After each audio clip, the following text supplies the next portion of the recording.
Assalamualaikum warahmatullahi wabarakatuh. Di video kali ini kita akan membahas klasifikasi atau penggolongan wujud.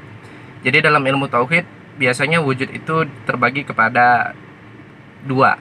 Jadi ada wajibul wujud atau wajibat dan juga mumkinul wujud atau mumkinat. Jadi wajibul wujud ini wujud yang harus ada. Ya, tidak lain dan tidak bukan adalah Allah. Jadi wajibul wujud dia harus ada, tidak boleh tidak ada. Jadi dia selalu ada. Yang adanya itu sejak dahulu dan dahulu tidak berpermulaan dan juga sampai kapanpun tidak akan pernah berakhir. Itu yang disebut wajibul wujud. Dia harus selalu ada dan tidak akan pernah tidak ada. Dia tidak menerima tidak ada. Nah, wajibul wujud ini dia tidak berpermulaan dan juga tidak berakhir, maka dia bersifat qidam, bersifat baqa, tidak berawal dan juga tidak berakhir. Nah, karena dia tidak berawal, maka dia tidak membutuhkan muathir, tidak butuh pengaruh, tidak butuh ilat, tidak butuh sebab untuk mengadakan dia, karena dia memang sudah ada. Jadi dia tidak butuh sebab seperti itu. Tetapi kalau mumkinat, mumkinul wujud seperti kita ini, semua makhluk Allah ini, semua yang diciptakan Allah, itu semuanya mumkinat karena diadakan, maka dia bersifat hudus dan fana, berawal dan juga berakhir.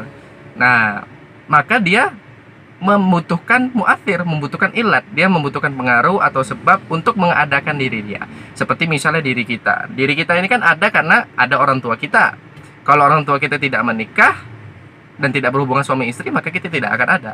Seperti itu. Jadi mungkinat membutuhkan ilat atau muathir untuk adanya dia. Seperti itu. Ada yang satu lagi sebetulnya, ada tiga sebetulnya. Yang satunya adalah mustahilat.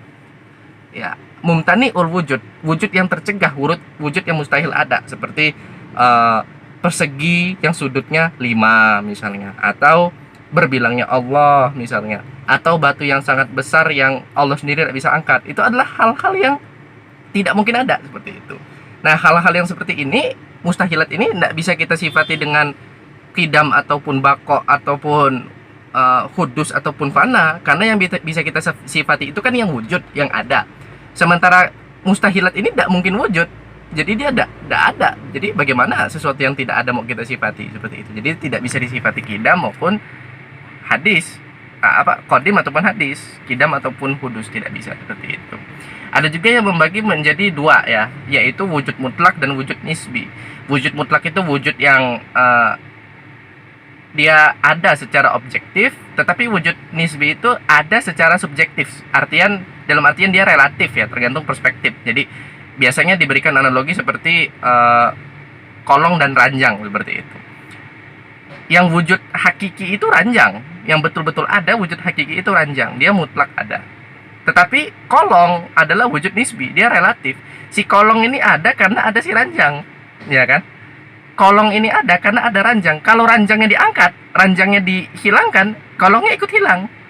Kemana kolongnya? Ya enggak ada. Karena si kolong tadi bergantung kepada si ranjang keberadaannya. Sama seperti donat.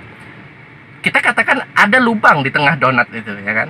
Nah, lubang di tengah donat itu ada, tapi keberadaannya nisbi. Dia ada karena adanya si donat tadi. Yang wujud hakiki donatnya sebetulnya. Ketika donatnya kita makan, jadi di situ ada donatnya, ada lubangnya. Yang kita makan donatnya, bukan lubangnya. Tapi ketika donatnya dimakan, lubangnya ternyata juga hilang. Nah itu. Jadi wujud si lubang donat tadi itu adalah wujud nisbi, relatif, bergantung si donatnya ada atau tidak. Seperti itu. Nah, jadi Allah itu adalah wajibul wujud yang harus kita imani. Nah, itu saja untuk pembagian wujud. Lain waktu kita sambung lagi. Wassalamualaikum warahmatullahi wabarakatuh.